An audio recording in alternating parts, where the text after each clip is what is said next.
I am not Mary D.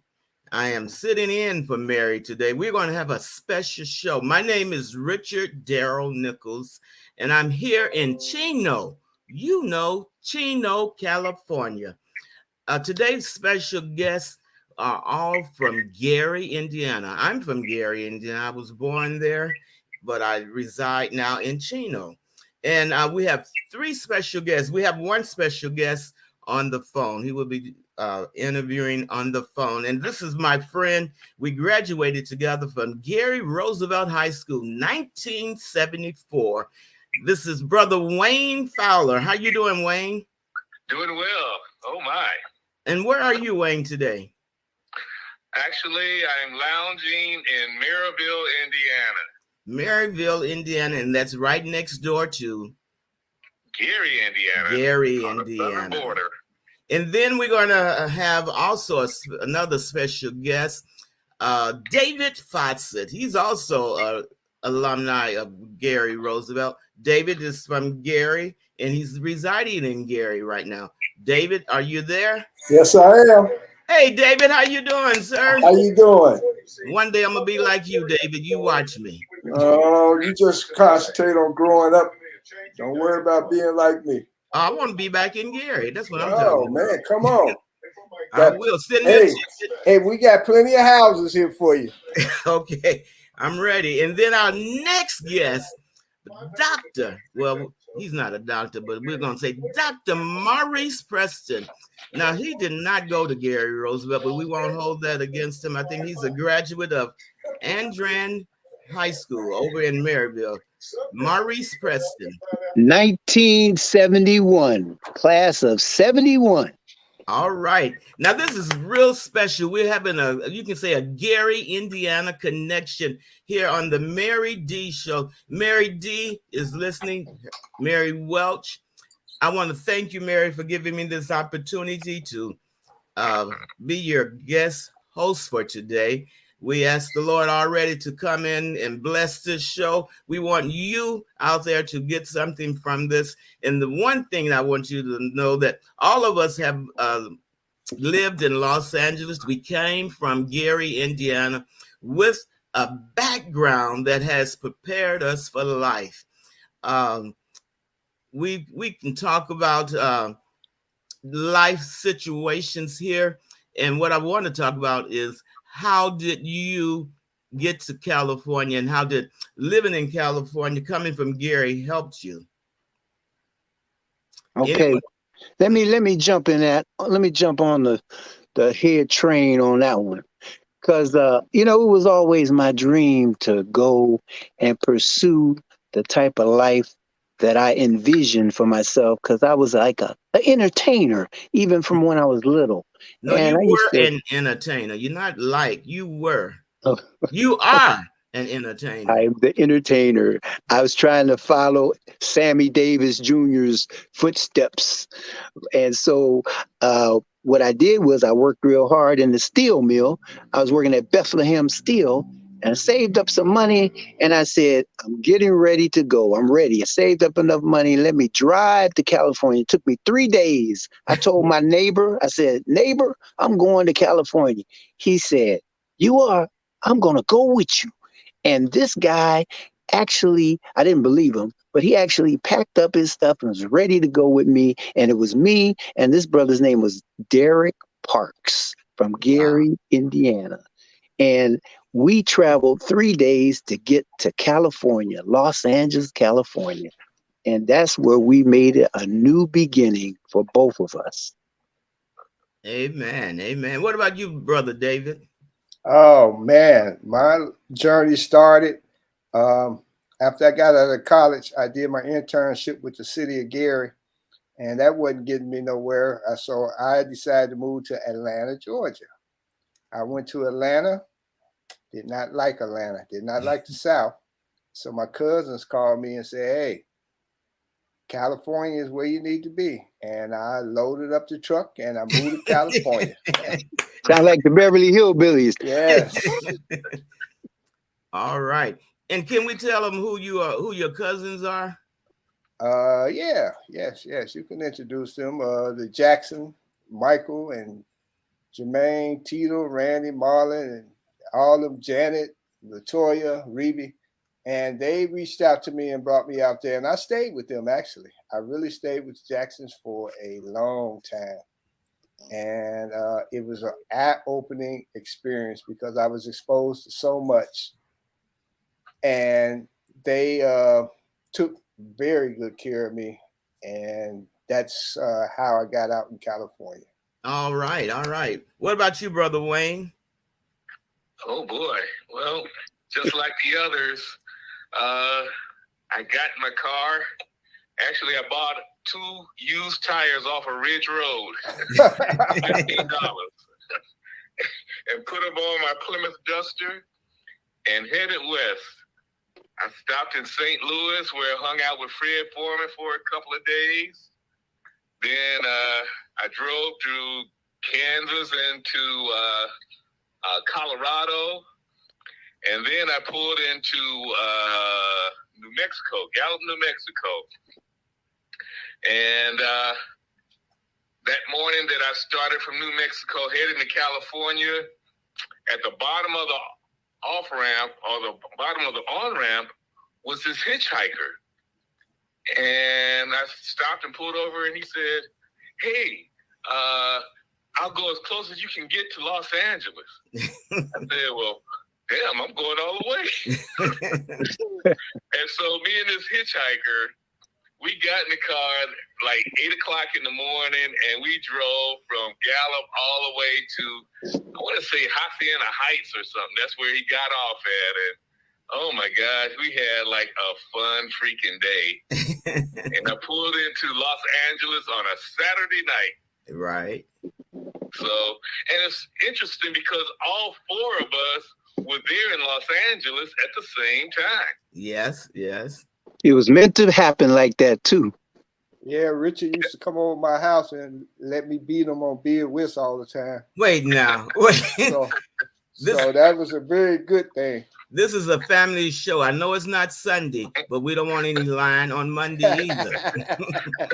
So Richard, we got to know how you got to LA and what inspired you to make that move. Well, you know, I was young, dumb, and didn't know any better.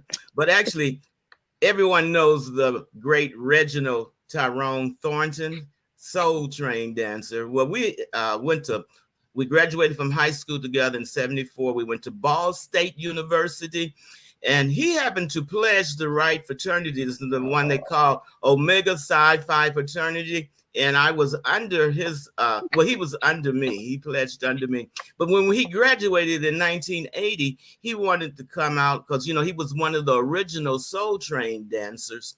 And he wanted to come out and get on Soul Train. Don Cornelius told him if he came out to California, he would be on Soul Train. So he got on Soul Train, and he asked me to come with him, but I wasn't ready.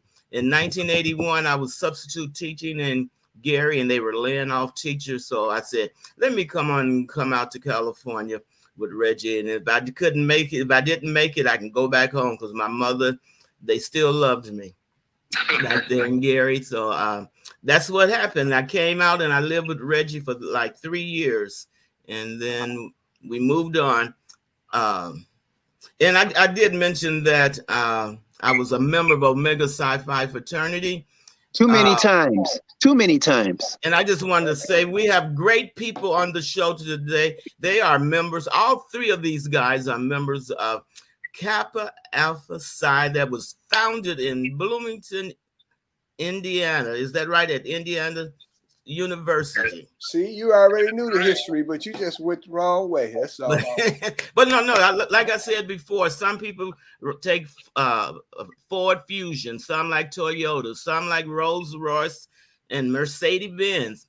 But you know what? They all get you to the same place at the same time if you start out right. So it doesn't matter. We are good guys trying to do the right things in life, and through our fraternities we give back to the community. We inspire young people to go to college and be good productive citizens in the United States of America. And I want to recognize Charles Z. Ratney. He's one of our listeners today. Welcome to the show, Charles. Now let's get back to how we get. What are you doing now, and what did you do? First, what did you do while you were in California, and what are you doing now? Wayne, go. We'll start with you, Wayne. Okay, well, uh, just like Maurice, I wanted to get into show business. So once I made my trek to LA, my friend Richard Nichols got me my first job. Wow. Delivering film. You remember that? Yeah, that place? yeah. Oh my gosh. It was such a lesson. I think I had been in Los Angeles all about 3 days before Richard gets me this job as a film delivery person. It was like, but it was in a cool building. Richard was like on the third or fourth floor of this building, making phone calls to people around the LA area to buy Kodak film.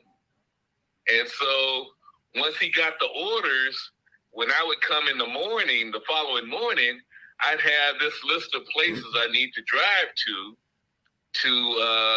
deliver this film.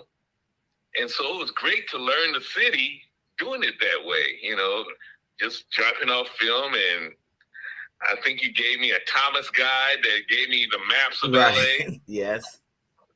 And it was like a great job. But then the stories that went along with it.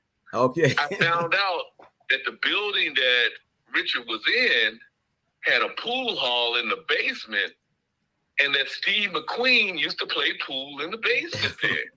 Wow. So I made a point to go down there and see the pool hall, and I bought a Miller's beer, and I was like, wow, I'm kicking it where Steve McQueen used to be. So that's how my beginning started. So I'll pass to someone else. I don't want to hog up the time. Oh, we're here to talk. Go ahead. But Maurice, tell us what are you doing now, Wayne? I'm sorry. Let's tell us what you're doing now. Well, actually, I'm writing. I'm creating a television show. So that's where we are right now. All right. Move the picture over. We're showing a picture of Wayne Fowler. He has his Kappa Alpha Psi shirt on. He looks good in it, as usual. I need to give you $5 for that. Okay, brother Maurice, tell us about your venture. Well, you know, I always had a love for pictures and photography, but you excelled beyond me. So I'll give you kudos, brother, because you the photographer of the stars. So it's like, I'd like to be like you. If I ever come out there again, you're going to have to take me under your arm.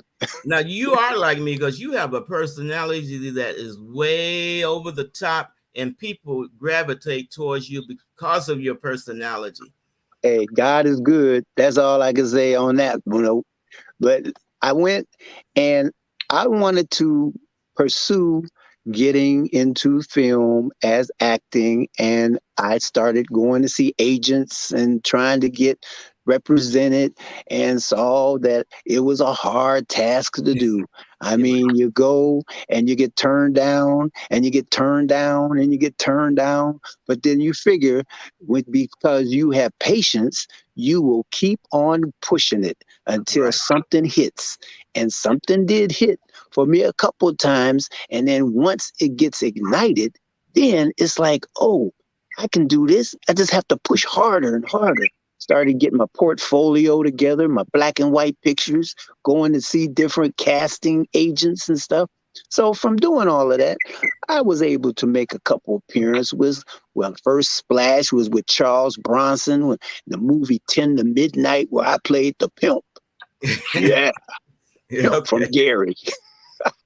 But yeah, it was on Hollywood Boulevard. And it's like, then I came and I started doing stuff with Mary Tyler Moore and Dudley Moore. In that movie, they did 6 weeks. I made a splash with Leon Isaac Kennedy and Jane Kennedy when they did the boxing movie, Body and Soul, with Muhammad Ali. And then, you know, I had to start getting a regular job because I wasn't getting paid enough just to do little extra parts in movies. So Right. I ended up working at AT&T. All And right. that's a whole nother story. That was my bread and butter. But I'm going to pass it on to David now, and I'll come back to a little bit more on me. All right. David's on you. Yes, sir. I don't even know where to begin.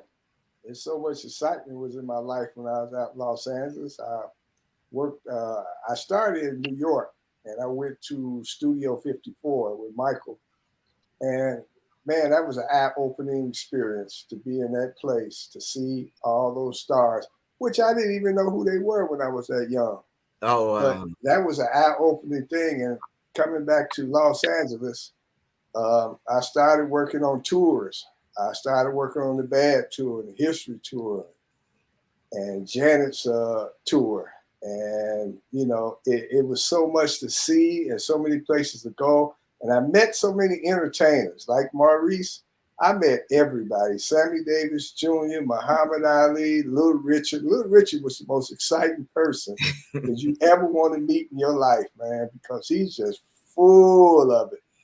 And yeah, I met everybody. I met Ronald Reagan because his ranch was right next door to Michael's ranch out in Neverland, and you could hop over the fence and you'll be in the president's yard. But I met him, and you know, it was just so much eye-opening experience as far as working with the stars. I did a lot of videos. After I finished working a lot of tours, I worked with Dr. Dre and Suge Knight, and just so many. It's just so much that I was exposed to right. make me love Los Angeles. And after leaving Los Angeles, I came back to Gary because my mom was sick and I wanted to help take care of her. And then Right. that's when we started. I was taking care of the Jackson's house here, Right. and that's when Michael had passed. And they gave a big thing at the ballpark, and this guy from I believe it was South Bend brought me down a big statue. And I asked Aunt Katie, I said, "Hey, can we put this statue in the yard?" And she said, "Yeah, that'd be a good idea." So we put the statue in the yard, and man, did that draw some people. It did. And Remember, you I know, came home. I was home for my cousin's birthday, not yeah, birthday, his funeral. And when Joe Jackson was there in the yard, uh, doing the pre-dedication of that with Rudy Clay, yep. I got a picture of you with Joe Jackson. Yeah, we unveiled that, and it was just something else. I had Spike Lee had came to town to do a shooting at the house, so he came to the house, and at the time there was no fence around the house, and I asked Spike Lee, I said, can you buy us a fence to put around here to keep people because they were writing on the house and everything. So he said sure, and he put that fence around. That's how that fence got around the house. Right. And it was just so exciting because I met so many people coming to that house at the time of his passing that it really wasn't. And Katie, I begged her not to change the house because it's historical. And Right. I asked her not to change it. She said, "No, I got to change it because the kids are coming to film there," which was the Jacksons at the time. They were coming to film there. And she said she wanted to fix it up. But before she got started, that's when he passed away. And then she came back, and then we started fixing it up. And that's why the house is the way it is. Amen. Amen. I'm gonna take a break right here, and I just want to recognize some of our listeners. We have Zetoni. I hope I'm pronouncing this young lady's name. She has a radio show also, that Miss Lynch, and she said, "I missed the Thomas guy when we were talking about the Thomas guy." And then we also have Miss Elaine Wilson. Now, Miss Elaine Wilson is Miss Scholarship. She looks out for the No, students I'm on this and call. give them scholarship. She's a member of the Sigma Gamma Rho Sorority Incorporated. She said, "I'm happy to be here today. We all do that important element of service to impact our communities. Sigma Gamma Rho in the house too. Love you all." All right. And you need to know Miss Elaine Wilson. This is the Mary D show. Mary Welch is the host. And as you can tell, she's not here today, but we want to thank her for giving us this opportunity for me to, we say we have a reunion with some people from Gary, Indiana. They're good guys. You know, every good thing comes from Gary, and these are some of the good things that come from Gary, Indiana. Now, GI, GI. GI, my story, like I said, I came here with Reggie, and I honestly thought I was being punished because Reggie was in the entertainment and he would be gone all day. He did start out having a 9 to 5 job the first couple of years I was with him, but then he was full fledged into entertainment, and he that's all he did was commercials and doing extra works. But anyway, I was there, and I came here, and I was a substitute teacher, but I didn't wasn't able to start subbing until like 6 months after I got here, because they had to, do my background check and do the fingerprinting for me.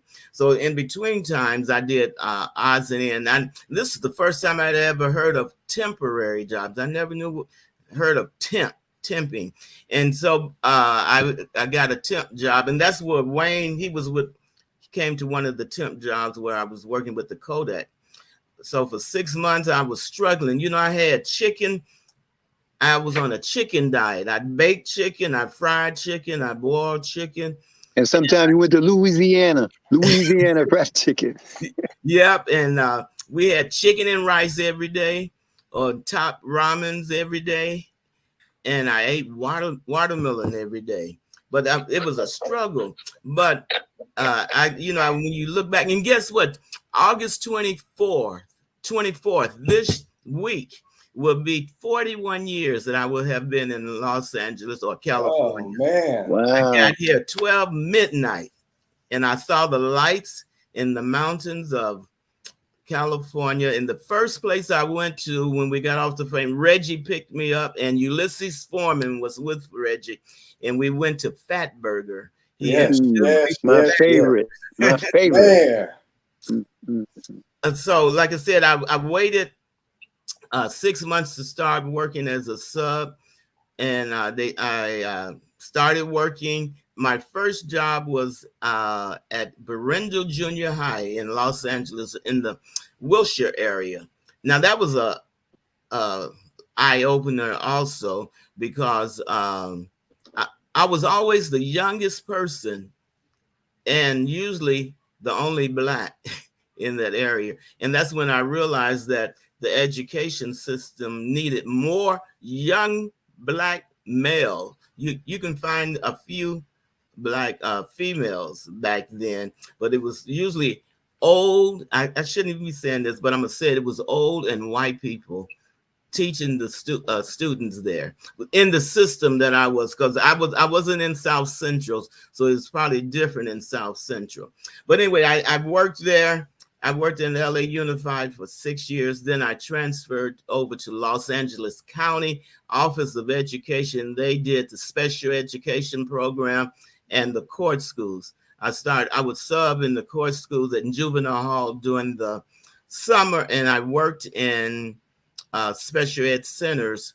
I worked there for 32 years. I retired 2018 after working 40 years in education. But people never thought I was in education. They thought I was in entertainment. And like people would say that I was a photographer to the stars.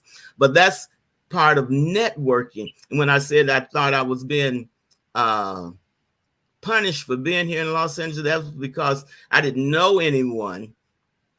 And I remember standing on the bus stop at Wilshire and Vermont, and I spoke to this, Black guys. And coming from Gary, we always speak to people. And I spoke to this guy, and he said, "You talking to me?" I said, "Yeah." He said, "Why are you talking to me?" And I said, "I'm just saying hello, being polite." And that I learned then, you can't talk to everyone. You don't trust everyone. And you can't be friendly with everyone here. And that's bad to say, but you have to really watch yourself. And one thing Reggie told me when I got, he said, do not trust people. He said, you will only know a person 3 to 5 years, and after that, you'll never see them again. And that it was so true because um, there were a lot of people, even today, that I met. I have never seen them again. I don't even know where they are. And so and I think that's why people in California do not establish relationships. So I know you know most of your neighbors, if not all of them. I think I know maybe two, or well, my next door neighbor is black, and his wife is from South Bend, Indiana. I'm from Gary. He's from Philadelphia, Pennsylvania. My wife Wilma is from Harrisburg, Pennsylvania. So we have that in common. And he's an alpha man. He's part of A5A. And anyway, he has a key to my house. That's how much I trust him. Yeah, he was able to do that back in the day, back here in Gary, but it wouldn't be too wise to do that nowadays. Get trusting somebody that's in your neighborhood, your community, to have a key just in case you get locked out or something like that. It's a whole different era in time right now. So I'm sure everybody's aware of that. I Oh wanted yeah. to touch on a base of other people too that kind of joined us in from Gary that was in California. Was a brother William Warren. His father was a pastor here in Gary of Warren Temple. Right.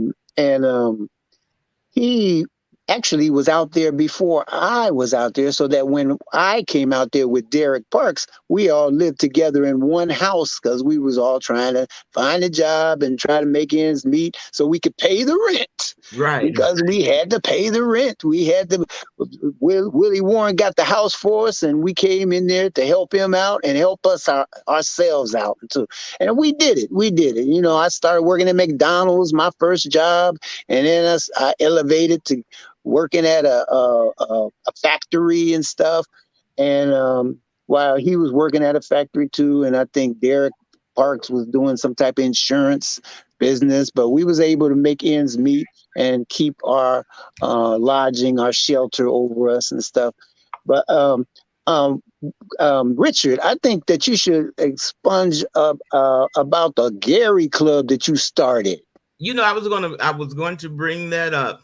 That was part of my spill when I was saying that I thought I was being punished, but later on, one thing you have to do is know how to network. And one good place for me, since I'm a church guy. I church it all day.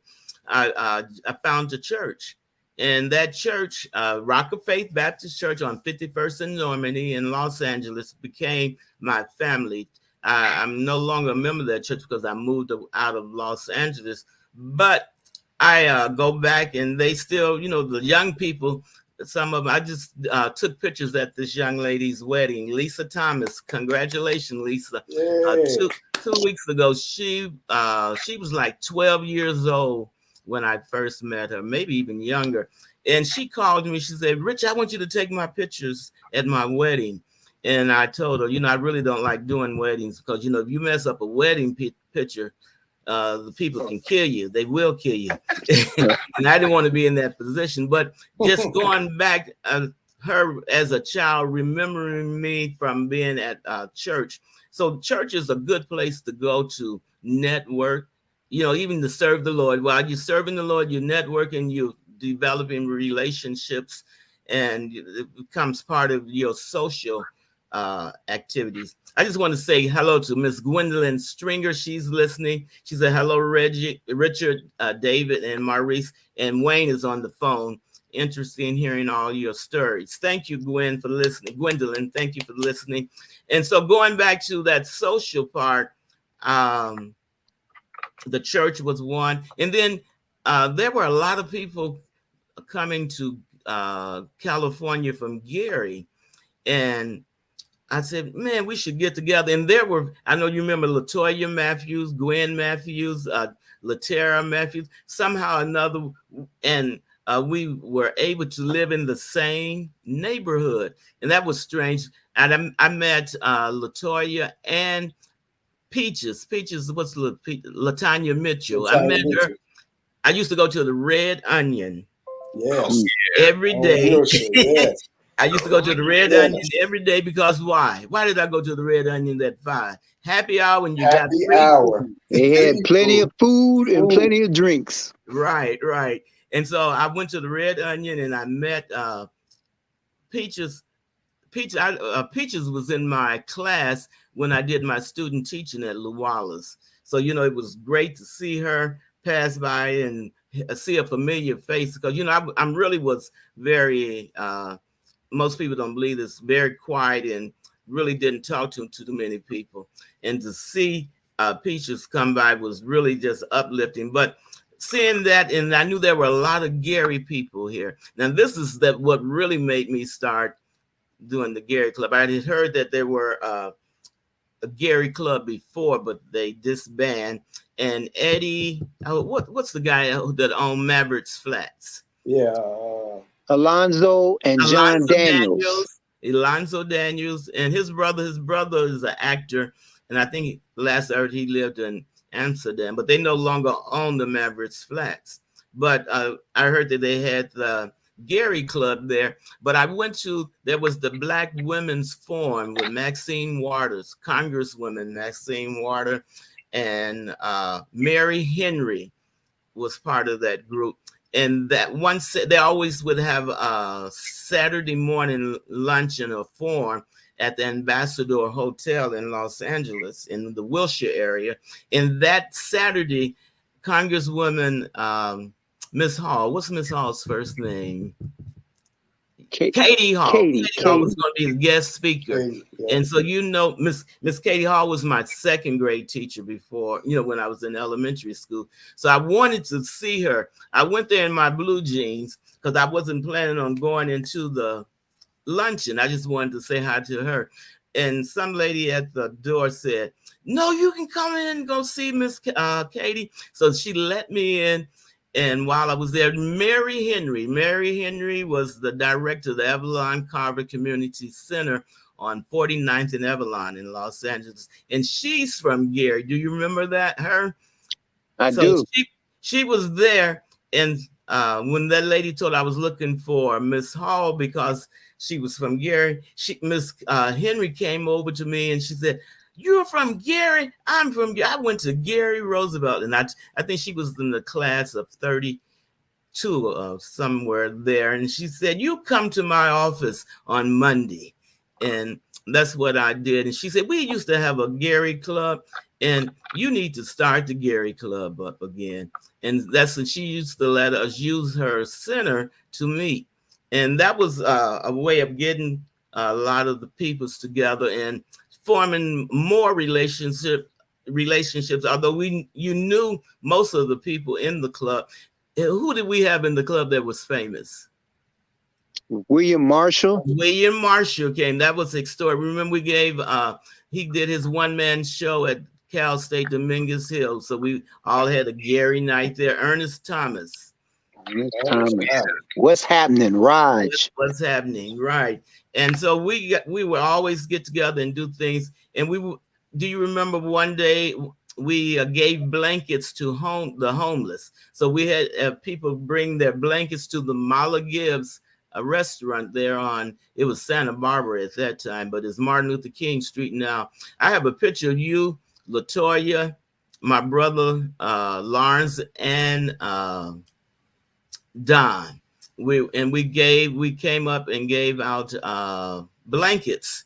Well, everyone brought their blankets, and then the next day we took them down to Skid Road and passed them out to the homeless. So we were always trying to do something productive. I had the pleasure of working with your brother too. That was one of my first jobs at Security Pacific Bank. I was working in the printing press room where we printed out all the newsletters and everything. And Lawrence was a security, right. Rest in peace, Lawrence. But I was knowing Lawrence, and we developed a good relationship. And then he happened to transition, and I was so sad about that. But that happened as part of because of Nichols' family is so big. It's like, how can you not know a Nichols in Gary? And then when they go and they branch out to wherever they go, I think it was just you and Lawrence that was in California, right? There's no other Right. I Nichols came that came. first in God. 81, and Lawrence came in 84 Oh, and got a security job with the Olympics when they were here. And that okay. helped him to get the job at Security Pacific. And then Don Yeah. came in 86. And Oh, okay. he fell in love not only with California, but with Marcia. And so he stayed here and they got married. Oh. Yeah. Wow. Yeah. Okay. And I never forget about the Gary picnic that we gave, and we was having, because we was around a lot of church people. I was in the main vein of Blaze Ministries with Pastor Gene and Joe Perez. It was on Florence Street, Right. and that came out of Fred Price's church. They came out of Fred Price's church, Crenshaw Christian Center, and so did Billy Ingram. And Right. so when we gave this Gary Club picnic, we was having all these people that was coming. Philip Bailey was there, Stephanie Mills Right. and her Right. brother. We was having all kind of regular Gary people with a lot of regular celebrity people. It was in the mix. We were in the mix. Hey, one thing I want to say, with us coming together now, it. You already said people that David was trying to beat me at his house, at my house, in bed with. Another way we started a social club, the San Gabriel Valley Bid Whist Club. But before we even started that, we would play bid whist at my house every Friday. I would go down to the 32nd Street Market on USC's campus, and we would get this big jug of wine. I forgot the name. You can't even find it. It was cheap wine because it was like $3, but it lasted all night. And we would play bid whist. And then we got so creative about being broke. Uh, we would have dirty laundry parties where everybody would bring their laundry over to my house, my apartment, because I had a laundry room downstairs, and we would be partying upstairs, and everybody, one at a time, you take your load of clothes down to the laundry room and wash and come back up and party. So that That's was a way creative. of being creative and knowing how to socialize free. You call that free fun. Oh my! I don't remember that. The dirty clothes part. But that's because you live probably in Inglewood. You were too far. He was in the jungle. You lived in Oh the, yeah, but he first moved with Ulysses in Inglewood. Is that right, Wayne? absolutely on Regent Street. On Region, yeah. Was it 601 Region? Well, I don't remember the address, but I remember you had to walk past City Hall. You get off on La Brea and you walk past City Hall, and we were close to where that big donut used to be. Oh, Right. yeah, yeah. Maggie's.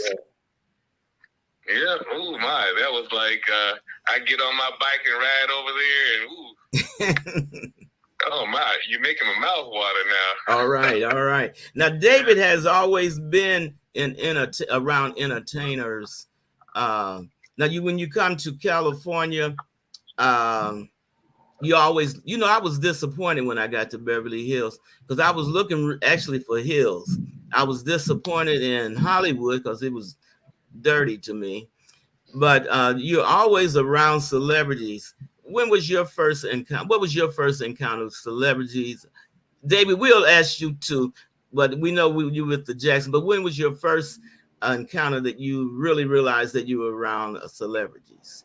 When I got to Encino, I was around actually Walter Payton and Sammy Davis Jr. because that was Jermaine's good best friends, Sammy Davis Jr. and and uh, and then Barry White.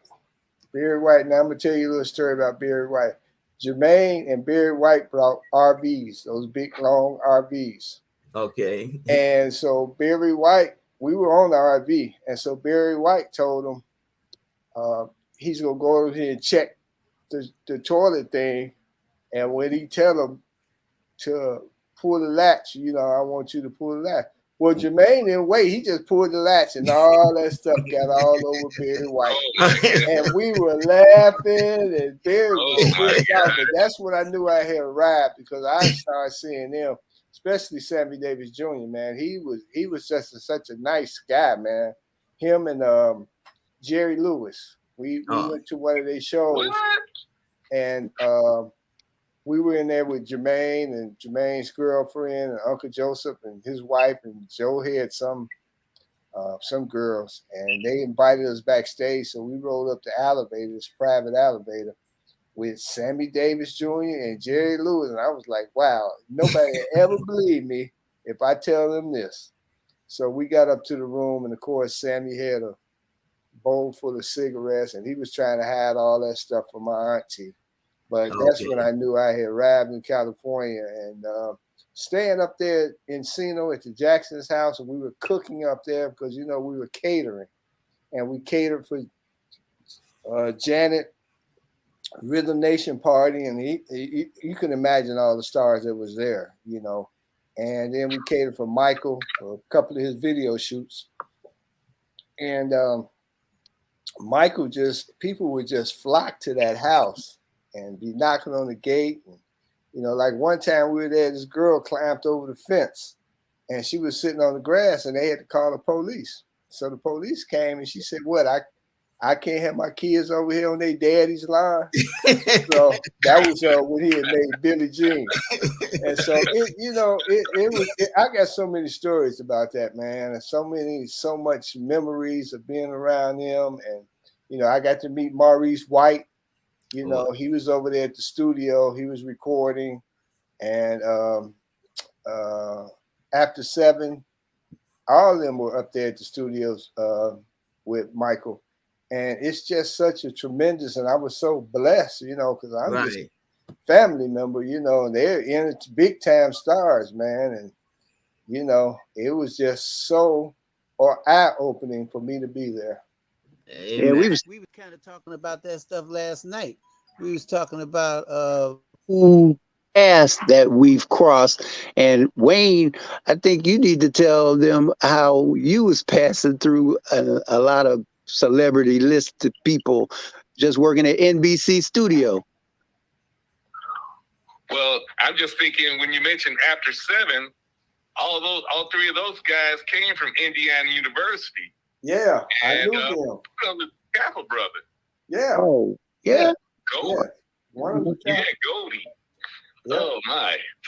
But yeah, life at NBC was just so wonderful. You met all kinds of people. Matter of fact, Sammy Davis Jr., I remember walking down a hallway and I reached out my hand and shook his hand, and behind me at the end of the hallway was Bill Cosby. And so Bill Cosby caught Sammy's attention. So just as I was about to shake Sammy's hand, Sammy pulled his hand back and he walked past, but he patted me on the belly as he walked past me to get to Bill Cosby. So that was me and Sammy Davis Jr. All right. Oh my gosh, but I remember Donna Summers coming there, and oh my goodness. This is when she performed She Works Hard for the Money on the Tonight Show that evening. Yeah. Oh my gosh. The stars and celebrities were just plentiful. Right. Yeah.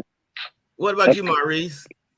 Well, the very first person, well, let me tell you, being a Kappa, when I first came to LA, I said, well, now I'm going to put this Kappa ability to work. I'm going to get in touch with some of my brothers that's working and has nice positions to maybe be able to do something for me, seeing that I'm a new person in LA. Well, Right. Guess who I got in touch with first? The mayor of the city, Mayor Tom Bradley. And he was my frat brother. And brother hooked the brother up. All I'm going right. to tell you. So you know, you utilize those resources, you know, once you become an affiliate of your organization for life, you know. But the people that I've come across, I felt that was a big celebrity in my life. Tom Bradley, you know, even though he's my frat brother, he was the mayor of L.A. I mean, come on, mayor of L.A. All right now. Yeah. Now, So, yeah, go go ahead. ahead. No, I was just saying, hanging out with Reginald Tyrone Thornton, you know, I got a chance to see a lot of people, especially now. This is everyone knows I have 3 left feet. I cannot dance, but when opportunity knock, you have to take it. I had an opportunity to get on Soul Train. I danced on Soul Train from uh, September 81 to December of 81. December, I just said I have to be true to myself. I know I'm not a dancer. So just get off the show. Stop faking and shaking. But going to Soul Train, I got a chance to see a lot of celebrities and just hanging out with Reggie. Reggie would take me to now this I could write a book. And David, I was going to tell you, you need to write a book about your experience. Mary D. Welch is a publisher. She's published people's book. Maybe you can talk to her and she can help you write your book. But I was hanging out with Reggie and I've seen a lot of people. Reggie taught me how to slip into award shows through the back door, through the kitchen, down the stairs into the show. Then we used to slip into a lot. I got into Motown 25th with Reggie through the garage. They didn't have security like they have now. Now you go to these shows, there police officers blocking the door straight across. And but anyway, we were able to slip into a lot of the things. And one show I didn't slip into, I lived down the street from the Shrine Auditorium. And I would always go down when they have the Grammys, the American Music Awards. And this one time I went down, well, I used to go down and just look at the celebrities on the red carpet, but I would be dressed in blue jeans. And then I noticed people would be dressed up. So I said, and my mother told me always to wear a black suit. You would always look good in a black suit. So I put on my black suit. And that day, Gladys Knight in the Pits were walking on the red carpet. And I had taken a picture of Gladys Knight when she was in Gary. And I had it blown up. And I had her daughter take it up to the hotel to sign it. And I explained that to Gladys. But I walked onto the red carpet. You know, this was before 9/11. And I grabbed Gladys' arms. And we walking and talking because Gladys is just that type of person. She's very personable. She would talk to you, laugh and smile. The Pips were with her and they were laughing and smiling with me like they knew me. We were having a conversation like we had been knowing each other for 10 years. And I was on the arms of Gladys and I walked through the door at the Shrine Auditorium to the American Music Awards because I was on her arms and they thought I was with her. But when I got inside the door, I said, Gladys, you have a nice day and you enjoy the show. And that's when I found about seat filling because when I got in, I found me a seat, but I had to move. And I saw these people moving during the commercial. And I asked someone what was happening and they told me about seat filling. And I got in contact with the guy with seat filling and he put me on the list and hey, I worked my way up and I became a seat filler coordinator. I started helping the people find their seats. Nice. And you know, being on Soul Train, I'm gonna have to bring out my tape, my VH. I recorded me. They caught me on tape dancing, and I got that recorded. I'm gonna have to find that and then put it on. Yeah, I'd love to see that. I know I was moving. What you talking about, man? I did my thing for the camera. Did you throw some Q moves, some Q Omega I moves didn't on want to that? be that noticeable. Hey, and then I didn't want to embarrass anybody. I was embarrassing myself, but I didn't want to embarrass the frat. Oh, no, you wouldn't. One of the things I do want to mention You is were responsible for me seeing my very first go star. ahead. Wait, David is saying, I'm sorry, David. No, I said one of the most things that I do want to notice is when Michael rented out Disneyland and shut it all the way down. So it was just all these stars there. Wow. And it was Captain EO. opening of Captain EO. That was one of the most exciting times that I could ever think of, because they had the two, I can't think of them two producers, the two, I can't think of them two guys, but they, one made Star Wars. What was his name? Star Wars. Well, George Lucas. George Lucas, and there was another one there. And man, it was just so. And I got so many pictures of that stuff, man. But that was an exciting time because he shut down Disney. And you know how you go to Disneyland, you got to stand in line for hours. Right. You know, man, you could jump from one ride to the other, and you know we was just having a ball, man. Right. So that was really a good time when he did that. They catered to food. It was you could eat all day, man. I'm talking about they had shrimp, lobster, steak, anything you wanted. It was there to eat. Amen. Amen. Wow. I had a couple encounters with Stevie Wonder one day while I was walking down.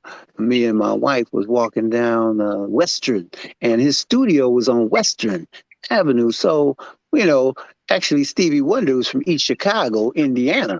And so Exactly. he was little, and he used to play with the Jacksons. They used to play in the alleys and stuff, you know, when they would go visit somebody over in East Chicago that was related to them. Well, they And mother so was from we there. went in there and knocked on the door, the studio door. You know, it was kind of gated and all secure. And somebody came to the door after we rang the bell, and we told them, you know, we're from Gary, and we wanted to see if Stevie wasn't doing anything, and if he's there, maybe he could talk to us.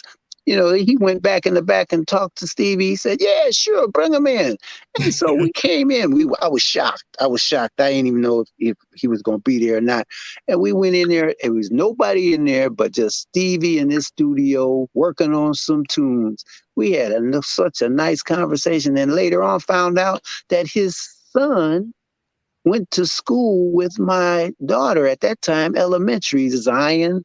My Wow. daughter's name's Zion, and he had a little boy, and they were going to school together. So when they had the graduation, I was sitting right next to Stevie and his the son's mother, you Mm-hmm. know, and that was another encounter. But a couple encounters, you know, with interfaith was the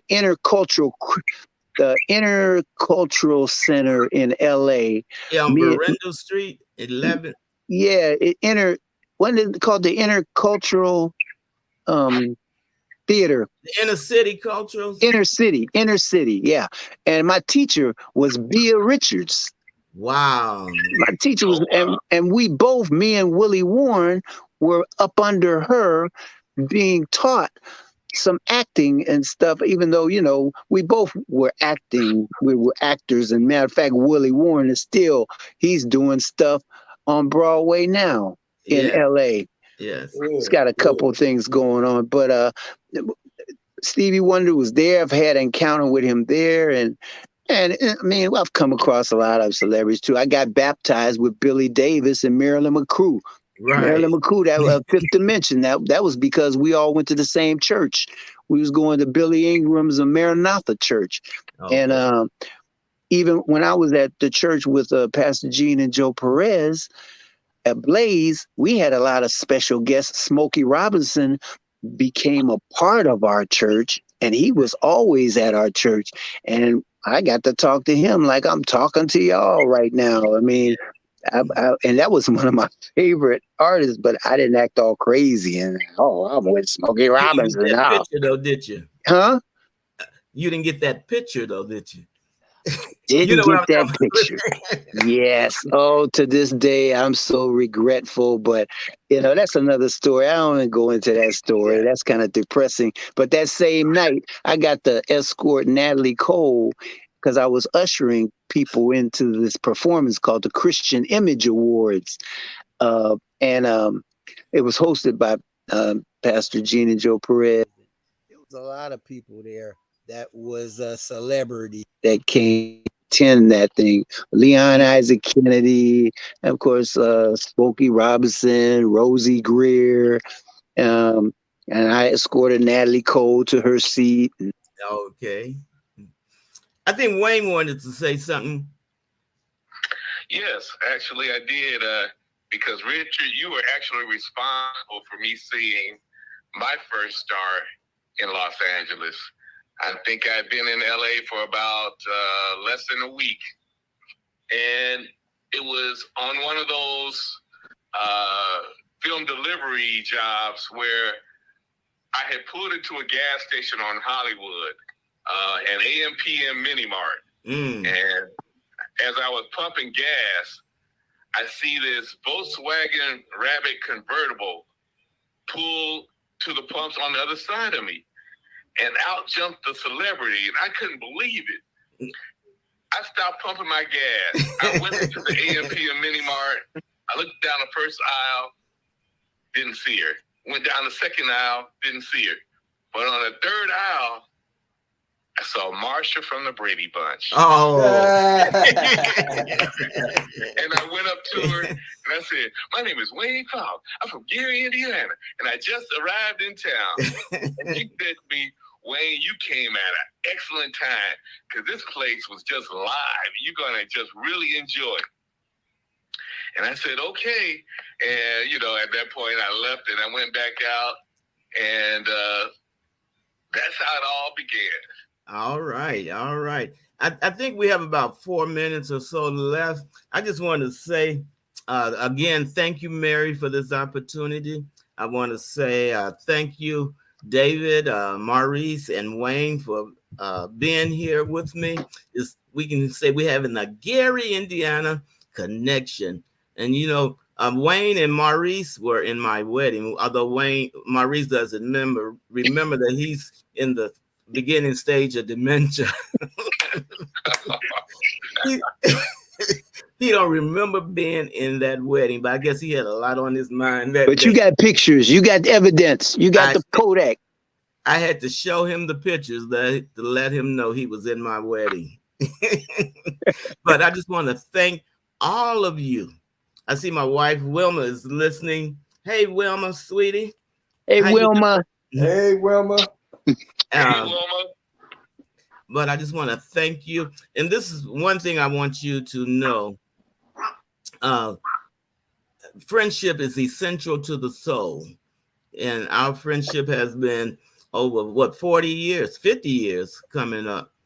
Wayne and I went to not elementary, but junior high school. Junior high, right. So for the people listening, you develop relationships and you learn how to grow your relationships by doing things and earning people's trust. I want to go around, and if you want to have the last word, not the last word, the final comment, starting with David. Yes, I just want to thank you for inviting me onto this show. It's been an eye-opening experience. This is my first podcast, and I want you to thank your host for letting us speak. And anytime that we want to say something, or anytime you want us to come on again, feel free to give us a call. You always, not only are you our brother, man, you a love brother. So thank you very much. Thank you. Brother Maurice. Yeah, well, my first thing to say is you can do anything you want to do just as long as you keep God first in your life and you pursue your dream with a passion, and you can do it. We never thought we'd see a black president in our days, but you see, God is good and he can perform what he wants to perform all the time. Amen. So just keep that drive or whatever you want to do. Keep that drive strong and keep God first in your life. And I appreciate you, Richard, for making this thing happen. And we have plenty more stories. Maybe we can do it again and get one more. We'll get Reggie Thornton on the screen with us. Yes, we were trying to get Reggie, but that's another story there too. we'll get him next time. Wayne Fowler, you have last encouraging words? Yes, I do. Today just shows the beauty of Gary because all our stories just intertwine. You bringing up Maranatha and Billy Ingram and just how our paths have crossed while we were there, and then when we came back. It's just, Richard, I'm just glad for this opportunity. And really, this is just a continuation of our conversation that Maurice, David, and I were having last night of just our Los Angeles memories. And oh my gosh, from the jungle to Venice to Hollywood, your retirement party out there. That was the last time I saw your brother Don. Yes, so yes. I just really enjoyed all of it, and I'm enjoying this event right now. Thank you. Well, I just want to thank Mary Welch for giving us this opportunity. Thank the brothers from Gary, Indiana. We have had a wonderful time reminiscing about the good old days, we might say. I just want to say, remember, God is good, and he's good all the time to everybody. May you go in peace. Let me say this. I am a co-host on the Sandy Rose Show, the Stellar Award winning, the Internet Station of the Year. And I will be jumping on that in 1 minute. It's on the air now, but I'll be jumping on pretty soon. So if you want to go to the Sandy Rose, and she spelled her name Sande, the Sandy Rose Show, and watch. We come on from 2 to 4 my time, 3 to 6 your time in Gary, Indiana. Watch that show. We are having Dr. Black on. She's the only exclusive Black muffin shop in the state of California. Mary, I know that was a commercial, but thank you for this opportunity. Thank you again. Thank you, Mary. Thank you, Mary. Thank you, Gwendolyn. Thank you. Thank you. We'll be coming back. You can believe that. Thank you again, all of you. If we didn't embarrass you, we'll be glad to come back. No, you did not. You did an excellent job. God bless everybody. All God right. bless you. God bless. God bless. Bye-bye. Bye-bye. Bye-bye. Bye-bye.